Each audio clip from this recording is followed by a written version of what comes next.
अस्सलाम वालेकुम नाजरीन, आप देख रहे हैं प्रोग्राम अवाम का सच। मैं हूं आपका मेज़बान जमाल याकूब जाफरी। उम्मीद है कि आप लोग खैर आफियत से हैं, आपका वक्त अच्छे से गुजर रहा है और अपने घरों में महफूज हैं नाजरीन, क्योंकि कोरोना वायरस ख़त्म नहीं हुआ है। इसलिए हमें एहतियात बरतनी चाहिए और अपने हाथों को बार बार धोना चाहिए। उसके अलावा मास्क का इस्तेमाल करें और गैर ज़रूरी घरों से बाहर निकलने से परहेज़ करें। उसके अलावा सोशल डिस्टेंसिंग भी ज़रूरी है।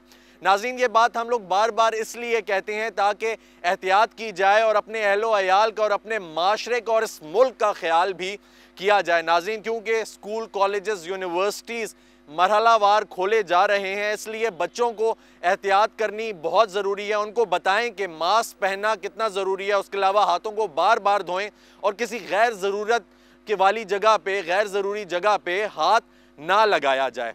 नाज़रीन, तालीम व तरबियत एक लफ्ज़ है जिसका इस्तेमाल हम लोग अपनी लाइफ में डेली बेसिस पे रोज़ाना सुनते हैं। नाज़रीन, तालीम पे हम लोगों का बहुत हद तक ध्यान होता है कि अपने बच्चों को अच्छे से अच्छे स्कूल में दाखिल करें, उनको आला से आला तालीम हासिल करवाएं। लेकिन जब तरबियत की बारी आती है तो हम लोग उसमें फुकदान छोड़ देते हैं, उसका फुकदान रह जाता है और हमारा माशरा फिर उसको सहता है।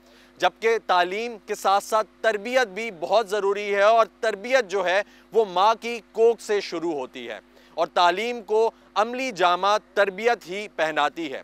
वो असातिज़ा जो कि बच्चों को सब्र की तलकीन करते हैं कि सब्र करें, शुक्र करें, लेकिन वो ख़ुद सब्र और शुक्र नहीं करते, उसकी वजह से उनमें तरबियत का फुकदान रह जाता है। वो वालिदैन जो बच्चों को बोलते हैं कि झूठ ना बोलें, लेकिन जब उनके घर पे कोई इंसान आता है, कोई मेहमान आता है, लेकिन वो बच्चों को बोलते हैं कि जाएं, उनको बोलें कि घर में कोई नहीं है, तो बच्चा ये समझता है कि झूठ बोलना गुनाह है, बुरी बात है। लेकिन हम लोग जब ज़रूरत पड़े तो बोल भी सकते हैं। यहाँ पे भी तरबियत का फुकदान दिखाई देता है। आइए चलते हैं, अवाम से बात करते हैं, अवाम से जानते हैं कि हमारे माशरे में जो बुराई बढ़ती जा रही है, जो बुराई पाई जाती है, वो किस वजह से है। क्या इसकी वजह तरबियत का फुकदान है या इसकी कोई और वजह है? और अगर हमें तरबियत की कमी दिखाई देती है तो हम लोग उस गैप को कैसे फिल कर सकते हैं, उसको पूरा कैसे किया जा सकता है?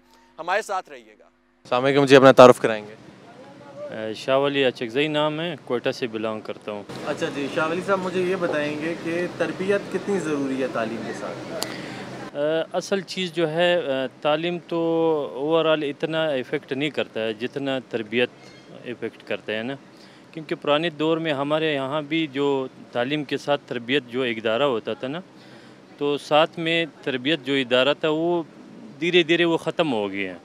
अब सिर्फ तालीम ही रह गए हैं, किताबों में पढ़ लो, वैसे पढ़ लो। उससे हमारे जो माशरा है उससे वो असल जो मकसद है वो हासिल नहीं कर सकते हैं। अब मैं मिसाल देता हूँ कि कोई अगर पढ़े लिखे हैं, उसको इतना समझ में नहीं आए जितना वो प्रैक्टिकल लाइफ में कोई चीज़ देखते हैं, ड्राइविंग सीखते हैं, कोई और चीज़ देखते हैं। तो यही यही चीज़ है कि अगर तालीम के साथ हमारी तरबियत भी ठीक हो ना, तब माशरा जो है वो अच्छी इस्लाह कर सकती हैं। बग़ैर तरबियत के कुछ भी नहीं है, नामुमकिन नहीं है। सिर्फ किताब में पढ़ना जो है वो मुमकिन नहीं है, उससे कुछ फ़ायदा हासिल कर सकें। अच्छा, ये जो माशरे में हमें बिगाड़ नज़र आता है, ये भी कहीं ना कहीं तरबियत का फुकदान है, ठीक है? तो माशरे को कैसे सुधारा जा सकता है और जिनकी तरबियत नहीं हुई हुई उनको कैसे हम लोग ट्रैक पे ला सकते हैं? बेसिकली मैं अगर किसी घर से शुरू करूँ ना, हर जगह घर की ही मिसाल दे सकते हैं कि अगर घर हो, मुल्क भी घर की तरह हैं, तो मैं शुरू करता हूँ घर के हिसाब से। मसलन अगर घर में माँ अच्छी तरबियत वाले हैं, बच्चों को अच्छी तरबियत दे दे, वालिदैन हैं वो बच्चों को अच्छी तरबियत दे दें, उनके पीछे देखें कि वो कहाँ बैठते हैं, किस तरह बैठते हैं, किस माशरे में बैठते हैं, किन लोगों के साथ बैठते हैं। तो ये चीज़ जो है हमें अपने बतौर मसलन माँ बाप, वालिदैन जो है, इन चीज़ों का ख़्याल रखें कि हमारे बच्चे जो हैं, तो वहाँ से अगर तरबियत अच्छे हो बच्चों को, तो वो फिर माशरे के लिए एक अच्छी सी मिसाल बन सकती है। अच्छा, आजकल हमारी सोसाइटी में, माशरे में बहुत से ऐसे केसेस हमें देखने को मिल रहे हैं जो माशरे में बिगाड़ भी ला रहे हैं और बहुत गलत चीज़ों की वजह बन रहे हैं। तो वो क्या केसेस हैं और उनको किस तरीके से सुधारा जा सकता है और उनकी बेसिकली वजह क्या? वजह तो एक चीज़ मैं आपको बताऊं, आजकल अगर माँ है या बाप है, तो दोनों अपने उस ट्रैक से निकल चुके हैं, क्योंकि हर बंदा काम के पीछे भाग रहे हैं और पीछे जो ख़राबी आ रहे हैं वो बच्चों की शक्ल में, मसलन हमारे इस्लाह नहीं हो रहे हैं, उसको टाइम नहीं दे रहे हैं, और जितना हमारे पास टाइम बच जाते हैं वो फिर हम या फिर फेसबुक में लगा देते हैं घर में, या फिर व्हाट्सएप पे लगा देते हैं, या फिर ग्रुप शेयरिंग पे लगा देते हैं, या फिर मोबाइल पे चैटिंग बात करने में इस पे लगा देते हैं। तो इस वजह से बच्चे जो है वो अब वो ख़ुद ही ये चीज़ फ़ील कर रहे हैं कि माँ बाप हमें टाइम नहीं दे रहे हैं। तो जब हम अपने बच्चों को टाइम नहीं दे रहे हैं तो माशरा फिर किस तरह से बनेंगे ना। पहले हम अपने आप में इस्लाह कर ले कि बच्चों को कोई टाइम दे दे, उसकी पढ़ाई की टाइम दे दे, उसके लिए उसकी बात करने का, बैठने का तरीका उसको सिखाएं। तो ये चीज़ें जो है ये इफ़ेक्ट कर रहे हैं। आजकल जो माशरा मेरे ख़्याल में जो बिगड़ रहा है वो इसी वजह से कि हम अपने ट्रैक से निकल चुके हैं और न बच्चों को टाइम दे रहे हैं, और जिसकी वजह से ये मसले मसाइल पैदा हो रहे हैं। अस्सलाम वालेकुम जी, अपना तारुफ कराएंगे? मेरा नाम जी उस्मान खान है जी।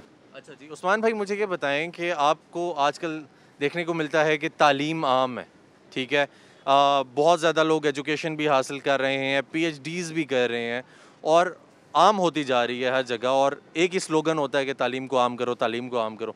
लेकिन तालीम के साथ तरबियत कितनी ज़रूरी है और क्या उसका फुकदान आपको देखने को मिलता? देखें, एजुकेशन बहुत इम्पोर्टेंट है। There is no question about the fact कि education is the key to success as a society, as an individual. लेकिन इशू ये है कि हम अपनी जो बेसिक वैल्यूज़ थी, जो हमारी पुरानी वैल्यूज़ थी, जो हमारे इक़दार थे, मेरे दादा को इतने पढ़े लिखे नहीं थे, लेकिन उनकी एक वैल्यूज़ थी जो हमें सिखाई गई कि बड़े से किस तरह बात करनी है, वालिदैन को क्या इज़्ज़त देनी है, बहन के साथ। मतलब मैं स्कूल में पढ़ता था तो हम गेम्स खेलते थे तो शॉर्ट्स पहन के अगर हम घर आ जाते थे तो दादा डिस्करेज करते थे कि ख़वातीन के सामने आप शॉर्ट्स ना पहनो। अब कहने को तो ये कोई बिग डील नहीं है, आपने शॉर्ट्स पहनी है, डजेंट मैटर, बट एक वैल्यू सिस्टम था हमारा। और आई थिंक हम अपने वैल्यू सिस्टम से दूर हो गए हैं। इंटरनेट के, केबल टीवी के, ये मॉडर्न सोशल मीडिया के फ़ायदे बहुत हैं, it's given voice to lot of people, but इसका नुकसान भी है, इसकी नेगेटिविटी भी बहुत है, इसके नेगेटिव यूजेस बहुत हैं, और हमें उस तरह वैल्यू सिस्टम्स जो हमारे थे वो हम उन पे नहीं इम्प्लीमेंट कर सके। और नफ्सा नफसी भी है, ज़्यादा से ज़्यादा बड़ी से बड़ी गाड़ी चाहिए हमें, बड़े से बड़े घर चाहिए, उसमें हम अपने बच्चों को भी नेगलेक्ट कर गए हैं, हम अपने वालिदैन को भी नेगलेक्ट कर गए हैं, and we are in a rat race. जब आप रैट रेस में चले जाते हैं तो ओ लेवल्स करके, ए लेवल्स, मैट्रिक करके, एफए, उसके बाद एमबीएज होते थे पहले, फिर एलएलबीज बहुत होना शुरू हो गए। वो डिग्रीज हमारे पास सारी हैं, विच इज़ फाइन, लेकिन जो हमारा सोशल फैब्रिक है ना, जिसको आप सोशल फैब्रिक कहते हैं, देखें, it does not take anything for me to be kind to you and you to be kind to me. ठीक है ना sir? We have lost that as a society, we have lost that. हम धरने भी देते हैं, हम you know, we are quick to जज, we are quick to react also. Public hanging कर दो, मार दो, कोई यहाँ पे खुदा न खास्ता मेरा वॉलेट उठा के ले जाएगा तो 10 बंदे आएंगे उसको डंडों से ही मार देंगे, यू नो, बट वो क्यों उठा रहा है? May be me and you will not even bother कि उसने क्यों उठाया है। शायद बेरोज़गार है, उसकी वालदा बीमार है, उसकी बहन का इशू है, 100 थिंग्स ना। तो हम अपना वैल्यू सिस्टम लूज़ कर गए हैं। माशरे में बिगाड़ है जो आपको देखने को मिलता है कि दिन ब दिन केसेस निकलते जा रहे हैं, कहीं पे हरासमेंट्स हो रही हैं, कहीं पे लोग करेक्टर लूज़ करते जा रहे हैं, इसकी बेसिक वजह क्या है? इसकी बेसिक वजह है हमारा जो फाउंडेशन, बिल्डिंग ब्लॉक किसी भी चीज़ का होता है ना, तो एज अ सोसाइटी आपका बिल्डिंग ब्लॉक आपका घर होता है। ठीक है, पहले हम सब बैठ के घर पे ब्रेकफास्ट भी करते थे स्कूल जाने से पहले, घर वापस आके वालिद नहीं होते थे या बुज़ुर्ग नहीं होते थे तो लंच माँ बैठ के कराती थी। उसके बाद हम डिनर सिट डाउन ज़रूर करते थे, एक फैमिली गेट टुगेदर होता था, डिनर होता था, 9 बजे का खबरनामा होता था। मैं बहुत ज़्यादा पुरानी बात नहीं कर रहा, you know, I am not that old although I look old, but we have lost that. अब हम foodpanda, cheetah, takeaway, delivery, pizza, burger, which are not bad things, I am not saying that the bad thing, but हम जब as a family unit ही नहीं को exist कर पा रहे तो हम एज अ सोसाइटी कैसे को एग्जिस्ट करेंगे? आपका basic building block of the society is your family system, which we have lost. जो वैल्यूज़ हैं इनको कैसे वापस लाया जा सकता है? क्योंकि उनको वापस लाना बहुत ज़रूरी है, क्योंकि हम लोगों का माशरा दिन ब दिन ज़वाल पजीर होता जा रहा है। तो वो जो वैल्यूज़ हैं उनको हम कैसे वापस लाएं, और उसमें हमारे जो तलबा हैं और जो यूथ है वो कैसे रोल प्ले कर सकती है? देखें, in my humble opinion, and I can be absolutely wrong, वो ये है कि हमें अपनी ज़िंदगियों में थोड़ा सा ठहराव लाना पड़ेगा, हमें थोड़ा सा पेशेंस लाना पड़ेगा। हम जो फ़ौरन सड़कें ब्लॉक कर देते हैं, लोगों को गालियां देनी शुरू कर देते हैं, फ़ौरन जो रिएक्ट करते हैं ना, अगर हम उसको 5 मिनट, 10 मिनट, 15 मिनट, आधा घंटा डिले कर दें तो उसमें we can take mature decisions, number 1। Number 2, हमें एक दूसरे को as parents, as children, as siblings, as friends time देना पड़ेगा। हम एक दूसरे को टाइम नहीं देते। हमारी दोस्तियां भी अब मुफाद परस्त हैं, ठीक है ना सर? हमें इससे नोट्स मिल जाएंगे, हमें इससे कोई फ़ायदा हो जाएगा, इससे मेरे ताल्लुकात हो जाएंगे, मेरा सोशल स्टेटस ऊपर हो जाएगा। एंड फिर we are living unfortunately 2-3 lives. एक ज़िंदगी वो है जो हम घर पे जी रहे हैं, एक ज़िंदगी वो है जो हम दुनिया में बाहर इंटरेक्ट कर रहे हैं। हमें वो रिएक्शन जो है ना, देखें, ये किसी को अब्यूज़ करना विल टेक 1 सेकेंड, किसी की बात तहम्मुल से सुनना, उससे डिसएग्री करना is not an issue, but हम डिसएग्री नहीं कर रहे ना। वो एवी डाइसी एक फ़िलासफ़र है, फ़िलासफ़र तो नहीं कहूँगा बट राइटर है यूके का, तो उसने कहा था sticks and stones will break my bones but your words will never hurt me. तो मैं आपसे डिसएग्री कर सकता हूँ, मैं आपके साथ आपका पॉइंट ऑफ व्यू सुन के अपना पॉइंट ऑफ व्यू दे सकता हूँ, बट जैसे ही मैं हाथ उठाऊंगा, बदतमीज़ी करूँगा, you will lose interest in what I have to say. So वो हमारा ठहराव ख़त्म हो गया है। नाज़रीन, अवाम से बात का सिलसिला जारी है कि तालीम के साथ तरबियत कितनी ज़रूरी है। अभी चलते हैं एक ब्रेक की जानिब, हमारे साथ रहिए। वेलकम बैक नाज़रीन, आइए चलते हैं अवाम से, जानते हैं कि क्या वजह है कि हमारे माशरे में, हमारे बच्चों में तरबियत का फुकदान दिखाई देता है और हम उस कमी को कैसे पूरा कर सकते हैं। हमारे साथ रहें। अस्सलाम वालेकुम जी, अपना तारुफ कराएंगे? मेरा नाम जी वसीम सजाद ज़फ़र है। बाई प्रोफेशन में एडवोकेट हूँ और इस्लामाबाद बेस हूँ और इस्लामाबाद ही का रिहायशी हूँ। सही सही। अच्छा जी, एडवोकेट साहब, मुझे ये बताएंगे कि आपको क्या लगता है कि हमारे माशरे में तरबियत का फुकदान है या नहीं है?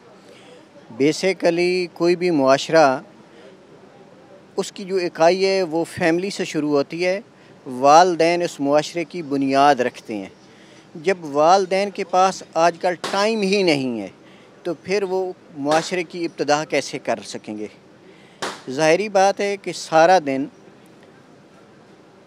वालिद अपने घर से रोज़ी रोटी के लिए दूर होता है, वालदा पीछे बच्चों को हैंडल करती है, और कुछ जगह पे ऐसी भी सूरत हाल होती है जब दोनों मियाँ बीवी वर्किंग होते हैं, तो जब निकल जाते हैं तो बच्चों को या तो आया के रहम करम पे छोड़ के जाते हैं या किसी केयरिंग हाउस में छोड़ के जाते हैं। फिर वो कैसे तरबियत कर सकते हैं? जैसे हमारे जब बुज़ुर्ग बैठते हैं तो वो बात करते हैं कि यार हमारे वक्त में तो ये नहीं था। जब हम भी बैठेंगे तो हम भी यही कहेंगे कि हमारे वक्त में ये नहीं था। आने वाला वक्त रोज़ बरोज़ बुरे से बुरे की तवक्को रखो, चूँकि हालात व वाक़यात हमने अपने सोसाइटी पे जो पैदा कर दिए हैं उनका रिज़ल्ट हमने अपने हाथों से अपनी उम्र में देखना है जी। तो मेरी सजेशन तो यही है कि वालदैन अपने तौर पे, कोई भी वालिद ये नहीं चाहता कि मेरा बच्चा चोर या डाकू बने, सिवाय इसके कि कोई उसका एक ऐसा माहौल हो, लेकिन उसके बावजूद वालदैन अपने बच्चों पे स्ट्रिक्ट नज़र रखें। ये जो आजकल सोशल मीडिया वाला एक कंसेप्ट है, ये मैं समझता हूँ कि ये पिंडी इस्लामाबाद में सबसे ज़्यादा, ये इस वक्त अगर कोई एनालिसिस किया जाए तो सबसे ज़्यादा बच्चे यहाँ पे पढ़े लिखे घरानों के बेवकूफ़ बने हुए हैं जी।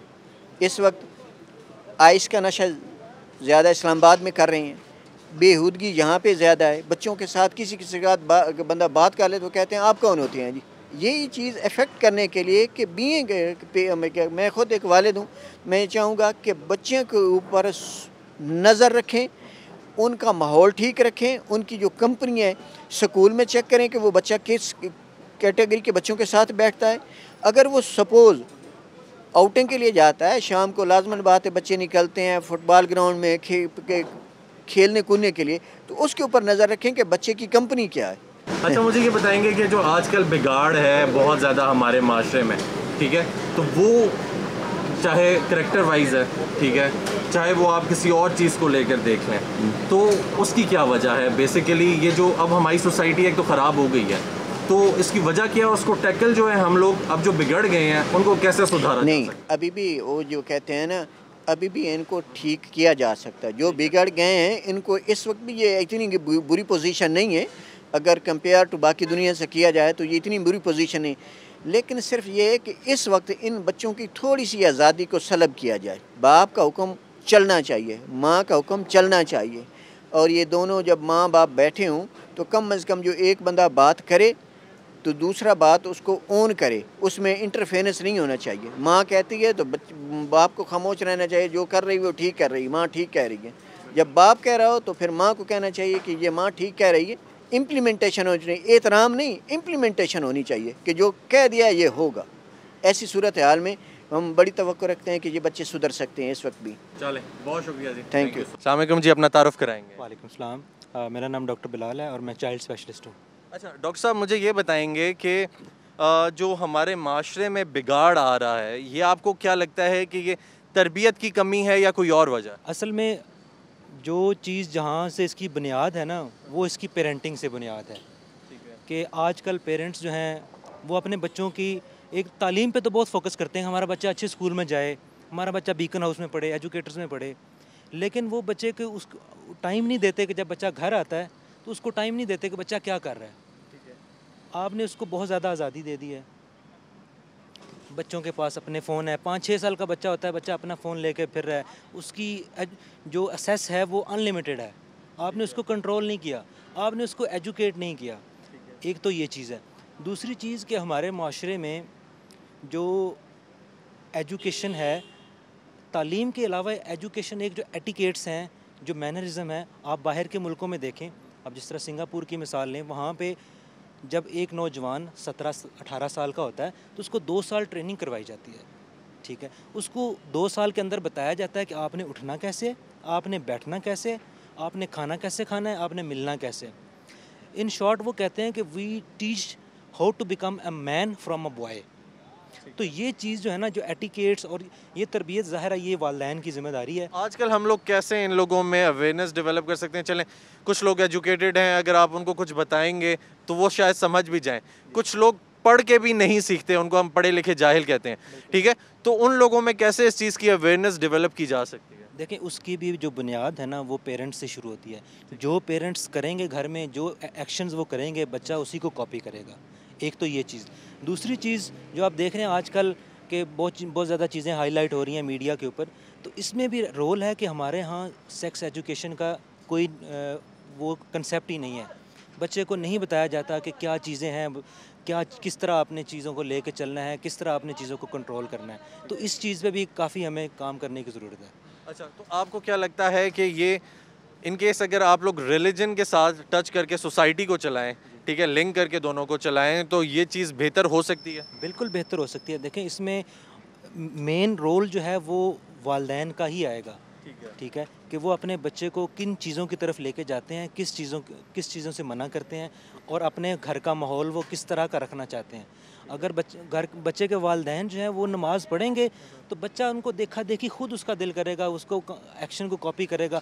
लेकिन अगर वालिदैन ही जो है वो घर में सिगरेट पी रहे हैं या वो इस तरह की एक्टिविटीज़ में इन्वॉल्व हैं या लड़ाई कर रहे हैं, तो वो बच्चे के ऊपर साइकोलॉजिकल जो उसका इम्पैक्ट आएगा वो तो ज़ाहिर है ऊपर सोसाइटी जो है वो डिसरे का शिकार होगी। अच्छा, लोगों के पास आजकल जस्टिफिकेशन होती है, और जस्टिफिकेशन है हर किसी के पास कि यार हम लोगों ने अपने बच्चों की तो बड़ी अच्छी तरबियत की है, इनको वक्त भी दिया है, सब कुछ किया है, ठीक है, हम लोगों ने इन पे पैसे भी लगाए हैं, इनको अच्छी तालीम भी दी है, तो मुझे नहीं समझ आती, हमें समझ नहीं आ रही ना उसकी माँ को ना उसके बाप को कि ये बच्चा जो है ये ख़राब क्यों हो रहा है। आपको क्या लगता है उस पे के पीछे क्या वजह? सर देखें, वालिदैन तो अपनी तरफ से कोशिश करते हैं, ठीक है, वालिदैन कोशिश इस हद तक करते हैं कि हमारा बच्चा आगे से आगे जाए।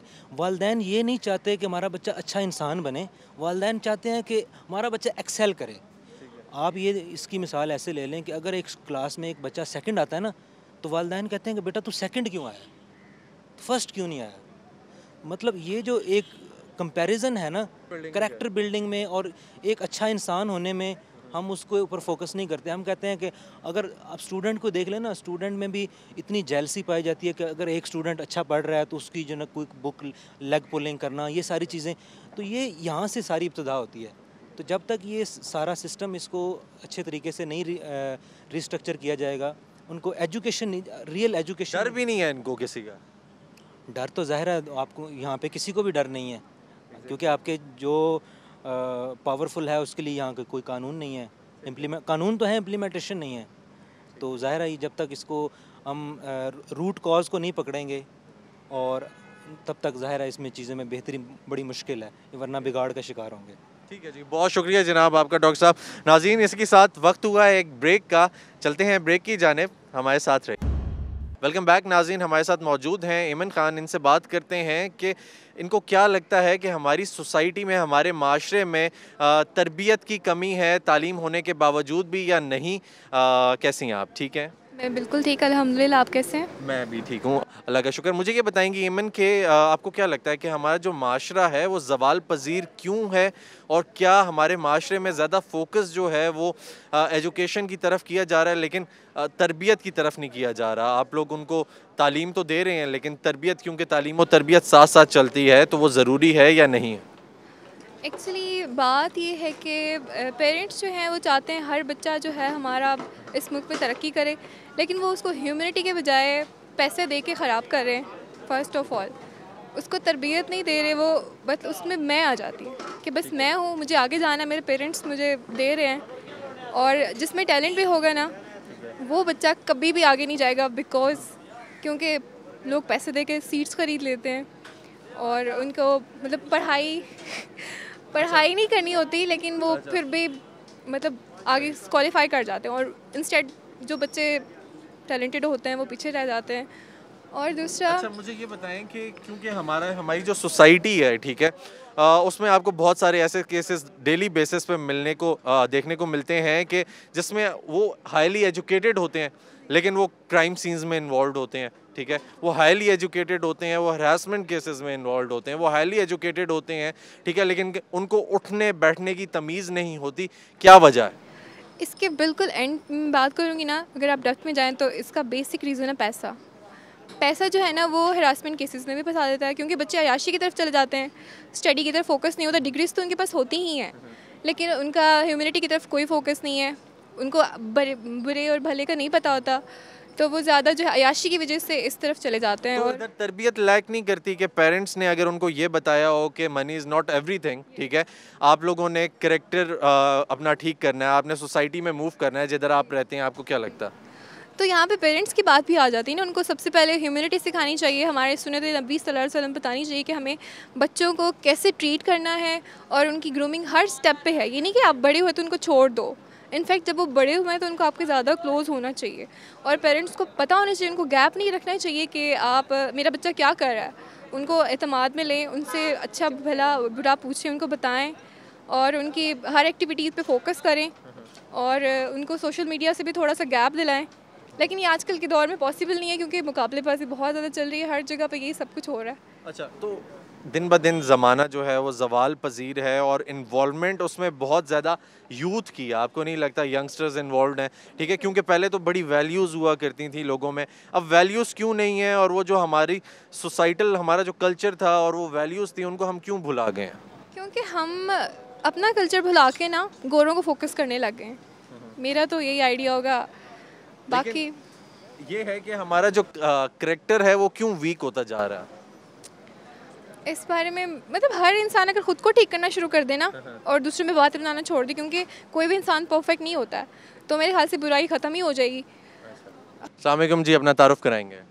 इस्लाम, मेरा नाम डॉक्टर मुक़द्दस इमरान है और मैं कंसल्टेंट फिजिशियन हूँ। अच्छा जी। अच्छा डॉक्टर साहब, मुझे ये बताएंगे कि आपको क्या लगता है कि हमारे माशरे में तरबियत का फुकदान है, और तरबियत तालीम के साथ कितनी ज़रूरी है? मोस्टली हम लोग फोकस सिर्फ तालीम पे करते हैं और तरबियत को अब आजकल के दौर में इग्नोर कर दिया गया है, तो क्यों, कितनी ज़रूरी है? असल में ना हमने इन दोनों चीज़ों को डिवाइड कर दिया हुआ है। अब देखें तो इस्लाम में भी एक चीज़ है कि नॉलेज इज़ पावर, इल्म हासिल करें। इल्म के अंदर दोनों चीज़ें आती हैं, तरबियत भी और तालीम भी। तो आप जब तक दोनों चीज़ें हासिल नहीं करेंगे तो आप इल्म याफ्ता नहीं हो सकते। तो हम लोग सिर्फ़ तालीम के पीछे पड़े हुए हैं और तरबियत ख़त्म कर दिया। तो वो तालीम आप जितनी भी ले लें, आप उसको इल्म नहीं, नॉलेज नहीं कह सकते।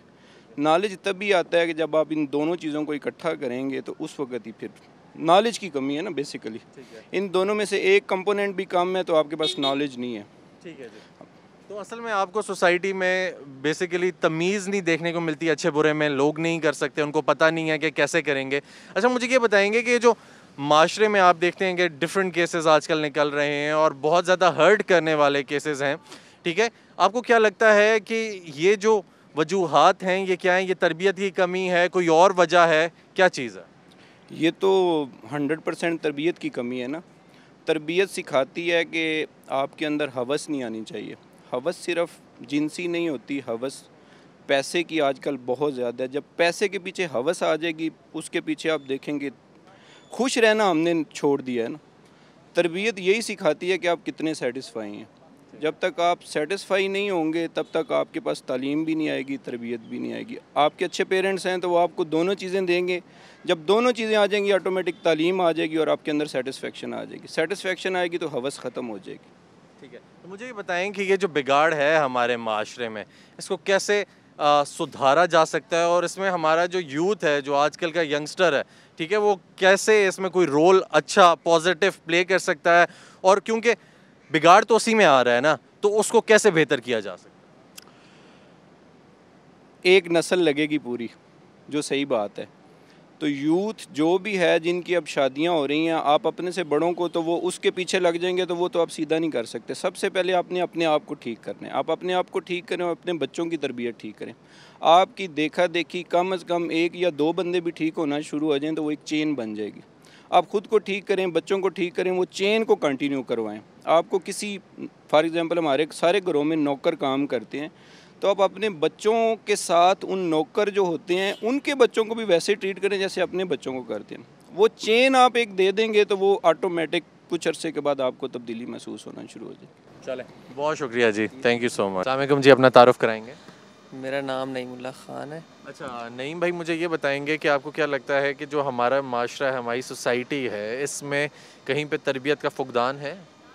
सर फुकदान ही फुकदान है। मुझे तो तरबियत बहुत, मैं समझता हूँ कि जितना हमने तालीम पे ज़ोर दिया है ना, उसके मुकाबले में तरबियत 1% भी नहीं है।